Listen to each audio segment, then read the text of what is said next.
Selamat kembali di Era Entertainment, selamat kembali di Joran Fest Playlist. Seperti biasa hari ini kita akan melanjutkan review saham part yang ke-590. Namun sebelum bagi teman-teman yang mungkin belum subscribe channel YouTube ini, sekali lagi jangan lupa tekan tombol subscribe, nyalakan lonceng notifikasinya agar teman-teman tidak pernah ketinggalan informasi-informasi terbaru dari channel ini. Di part yang ke-590 kali ini kita akan kembali mereview 6 saham, di mana saham PNBS, Temas, BNBR, BMRI, BBCA, dan saham milik ASA. Di mana PNBS dan Temas itu dua saham yang teman-teman telah request dan saya ambil. Yang request Temas ini Kak, dia ada banyak nih request, ada Raja, ada GoTo, ada Antam, ada Temas. Tapi GoTo memang sudah saya bahas sekitar tanggal 4 Januari. Plannya sama, kalau dia bisa tembus 107 maka GoTo punya peluang besar terus melanjutkan penguatan ya. Jadi kalau misalkan teman-teman yang sudah beli dari harga bawah ya, selama di atas 107 maka GoTo masih punya peluang, dan target berikutnya adalah kalau tidak salah di 195, itu target jauh. Tapi kalau tadi ada pertanyaan juga, kalau yang punya di harga 80-an terus mau average up ya, mau average up, maka saya bilang tadi di sekitar kisaran 105 sampai dengan 107 lah teman-teman mungkin coba average up. Tapi ada tapinya. Average up kan ini membuat modal murah jadi mahal ya, modal murah jadi mahal. Jadi sebaiknya average up itu kalau teman-teman yakin dengan prospek dari GoTo, maka sebaiknya average up-nya itu menurut saya pribadi ya, itu tidak sebanyak modal beli yang di awal. Misalnya di awal beli 10 juta, maka maksimal 30% aja, mungkin cuma 3 juta aja kita average up. Kenapa? Kalau kita belinya juga 10 juta, maka tadi average-nya yang sudah 80 sudah perfect sekali kita timingnya untuk membeli. Modalnya jadi modal mahal. Jadi mungkin harganya dari 80 bisa jadi 105 misalkan. Di 100 misalkan. Sedangkan harga yang last itu di 105. Nah, kalau dia turun ke 99 aja, harusnya kita masih cuan, jadinya kita loss. Karena apa? Modal mahal, modal murah tadi sudah jadi modal mahal. Tapi kalau misalkan cuman maksimal 30%, mungkin yang tadinya 80 bisa jadi cuman 89 atau 90. Jadi tidak sampai mendekati harga beli terakhir kita. Jadi kalau saya pribadi, modal sudah murah itu jangan sampai kita average up sembarangan ya, asal average up tapi pada akhirnya kita menyesal karena modal yang sudah bagus kita dapatkan itu malah hancur ya, malah hancur. Karena saya dulu punya pengalaman begitu banyak ya, dari 2014. Ternyata average up itu bagus kalau memang kita sudah 100% yakin dia masih naik terus gitu. Tapi kalau ternyata dia turun, maka yang sudah kita dapat di harga bawah itu kayaknya sia-sia sekali. Jadi kalau teman-teman belinya 100 juta, average-nya mungkin cuma 5 juta, maka tidak akan kerasa ya, tidak akan kerasa harganya di situ-situ saja. Tapi kalau belinya 100 juta tapi average-nya 1 miliar ya, pasti harganya mendekati harga terakhir. Dan hati-hati jangan sampai teman-teman termakan konsep yang istilahnya begini. Kan kita jual yang di 80 dulu sekian lot kan, kita kan beli di 80, jadi jualnya di harga 105, nanti di harga 105 kita jual lagi kalau dia naik ke 110. Pada akhirnya konsep itu sebenarnya menurut saya pribadi keliru ya. Kenapa? Karena ketika kita jual, maka ada sebagian harga yang teman-teman beli terakhir itu mengalami kerugian, dan yang teman-teman beli di bawah itu mengalami keuntungan. Tinggal dilihat lagi mana yang lebih banyak. Makanya tetap patokan saya pada average-nya berapa. Kalau saat itu average-nya di bawah harga pasar ya teman-teman untung. Tapi kalau average-nya di atas harga pasar ya, maka otomatis teman-teman rugi. Walaupun teman-teman mungkin belinya jauh di bawah sekali. Jadi jangan pakai sistem seperti itu ya. Saya dulu pernah beli misalnya di 1000 lot di harga 80. Oh, sekarang saya beli 2000 lot di harga 105 gitu kan. Nanti saya jual dulu 1000-nya yang dari harga 80, nggak bisa. Pokoknya average-nya berapa ya itu. Itu versi saya pribadi. Kenapa? Karena ketika teman-teman jual, menganggap bahwa ini kan saya jual yang di harga 80 punya, tidak bisa. Karena ada yang harus teman-teman cut loss yang di harga atasnya. Ya, misalnya teman-teman beli di 80, kemudian beli juga di 105, kemudian turun ke 100, maka yang 80 teman-teman jual di 100 ya untung. Tapi yang dari 105 ke 100 itu rugi. Jadi tinggal timbang-menimbang. Makanya average up itu perlu, kecuali teman-teman yakin betul. Atau yang kedua adalah mungkin teman-teman melakukan dollar cost averaging seperti saya, yang saya lakukan di beberapa saham saya, contohnya di Bank Jatim. Jadi tidak peduli harganya mau naik atau turun, tidak peduli harganya mau bergerak seperti apapun, ya saya tetap akan beli setiap bulannya. Contoh satu saham juga ini saya bocorkan juga yang selalu saya gembar-gemborkan, yang sektor pariwisata, Jaya Ancol ya, itu menurut saya pribadi prospek sekali. Kenapa? Ya dia rugi karena pandemi. Selesai. Itu case-nya. Dia rugi karena pandemi. Kalau tidak ada pandemi dia tidak mungkin rugi. Dan terbukti ketika pandemi sudah mulai longgar, harga sahamnya udah naik. Saya average-nya di sekitaran, saya beli itu di kisaran 530-an kalau tidak salah. Dan sekarang average-nya jadi sekitaran 590-an. Karena apa? Karena harganya ketika naik terus, ya saya tetap akan lakukan pembelian. Sehingga modal murah tadi perlahan dia akan naik terus. Tapi karena saya belinya konsisten, misalnya sebulan 1 juta misalnya, ya naiknya tidak akan besar gitu. Ketimbang misalnya bulan lalu saya beli 1 juta, bulan ini saya beli 10 juta. Average-nya langsung naik drastis. Jadi ketika dia turun sedikit merah. Nah itu yang harus teman-teman kalau bisa hindari. Tapi balik lagi, semua strategi itu berdasarkan teman-teman punya punya penilaian. Karena itu yang saya telah lalui selama 8 tahun lebih, hampir 9 tahun. Dan mungkin teman-teman punya cara atau strategi tersendiri. Sebelum kita mulai, seperti biasa kita akan meng-highlight dulu pergerakan dari indeks kita ya. IHSG ditutup kembali menguat, hijau lagi, semakin menjauh dari 6.500-an. 6.600-an itu luar biasa ya. Kita punya napas begitu lega karena dia kembali ke 6.767. Hari ini sempat naik besar, namun closing di 1,1%. Ini termasuk besar. Transaksi 12,8 triliun, sudah di atas 10 triliun dengan 320 saham hijau hari ini, 222 merah dan 175 saham yang tidak bergerak kemana-mana atau stagnan. Hari ini asing di regular market tercatat melakukan pembelian bersih 229 miliar dan di seluruh market hanya sebesar 20 miliar. Sebelum melanjutkan untuk mereview, teman-teman, sekilas info kalau teman-teman mau bergabung bersama kami, diskusi grup, baca-baca artikel atau ada informasi edukasi berupa webinar recording di sini, analisa di Discord, teman-teman bisa bergabung di joranvest.com, tinggal scroll ke bawah, pilih paket berlangganan yang teman-teman suka. Mulai dari 109.000 per bulan, kalau ambil 12 bulan lebih hemat ya, cuma 89.000 per bulan. Apa yang teman-teman dapatkan? Nanti ada informasi saham-saham apa yang menarik. Kalau tidak menarik biasanya tidak kita rekomendasikan karena market itu dinamis, jadi tidak setiap hari harus kita cari cuan ya. Menunggu pun adalah sebuah action yang baik. Jadi kalau market lagi bergairah, lagi hijau-hijaunya, ya kita cari peluang, kita harus bisa manfaatkan itu. Kalaupun lagi merah, kita bisa lihat di mana sih yang memungkinkan. Ya, kecuali yang layanan ini teman-teman jangan daftar lagi karena layanan ini sementara di stop dulu karena masih ada evaluasi. Nanti informasi terkait screener itu akan saya coba bagikan di grup tadi. Jadi cuman buat teman-teman yang tergabung di sini saja yang bisa mendapatkan informasi tersebut ya. Saya usahakan akan update saham-saham yang masuk dalam JCS screener. Jadi teman-teman bisa analisa malam-malam ya dengan mudah. Oke, kita langsung masuk ke pembahasan. Saham pertama yang akan kita review adalah saham milik PNBS. Ini saya sudah sempat balas tadi ya di komen YouTube. Terima kasih sudah komen, saya sudah balas bahwa ini menarik sebenarnya. Kenapa menarik? Ini kita sama-sama lihat.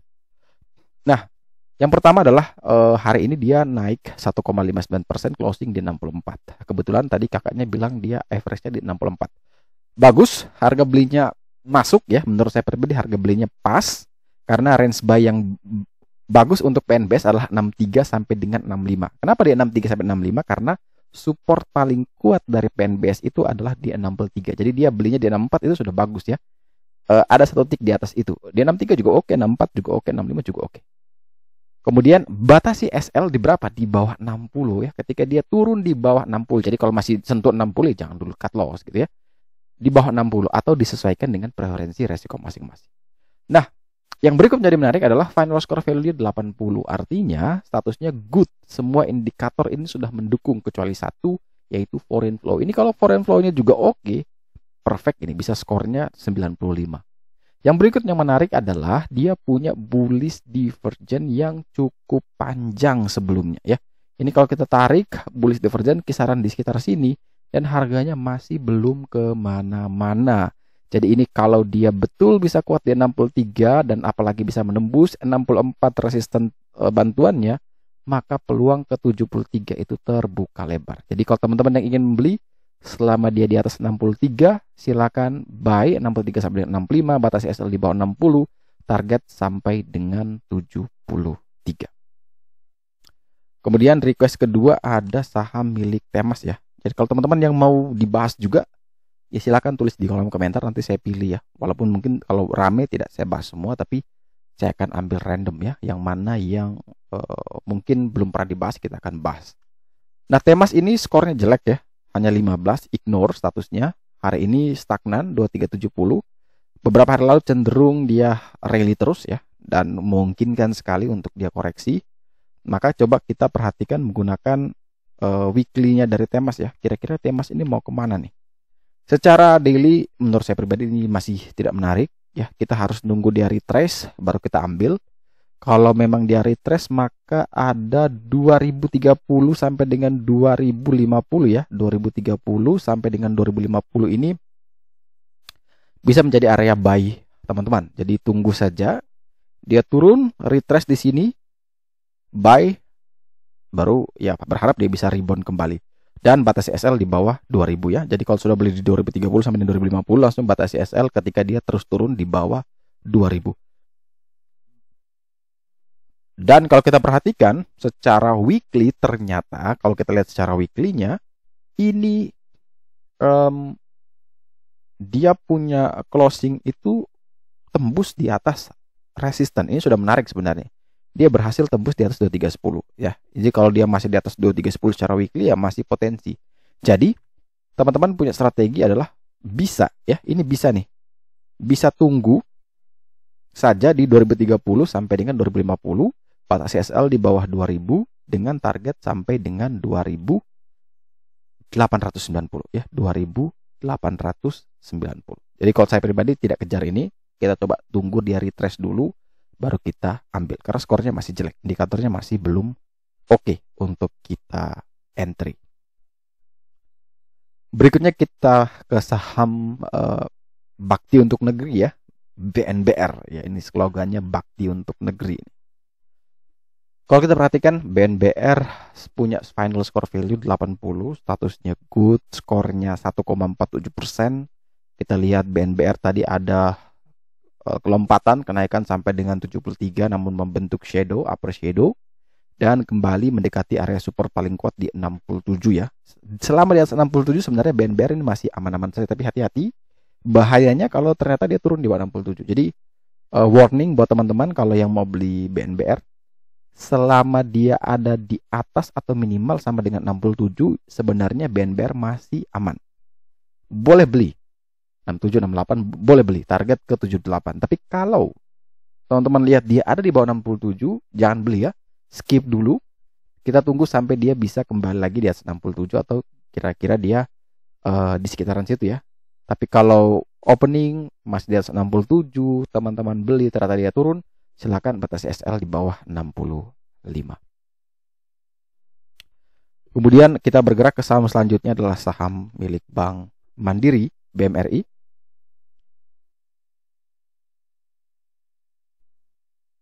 Saham milik Bank Mandiri hari ini mengalami penguatan yang luar biasa, 4,84% di level 9750. BMRI sempat berada di level high hari ini di 9825 yang mana itu dia berhasil breakout dari resistennya di 9775. Namun sayang sekali closingnya itu ada satu tick di bawah area resisten. Ini cukup nanggung ya. Cukup nanggung. Jadi kalau teman-teman mau beli maka breakout sekalian di 9775 teman-teman buy. Jadi buy 9775, batasi SL di bawah 9700, target kenaikan sampai dengan 10700. Kalau tidak bisa tembus atau naik-naik di atas 9775 ya skip. Jangan dulu ambil BMRI. Tapi kalau bisa breakout hajar 975, 9800, target 10700 dan batasi SL di bawah 9700. Final score value dia bagus 80 good. Yang jelek mungkin belum sempurna hanya BDM dan RSI. Selebihnya sudah oke. Setelah BMRI kita ke BBCA. Ini Bank BCA juga.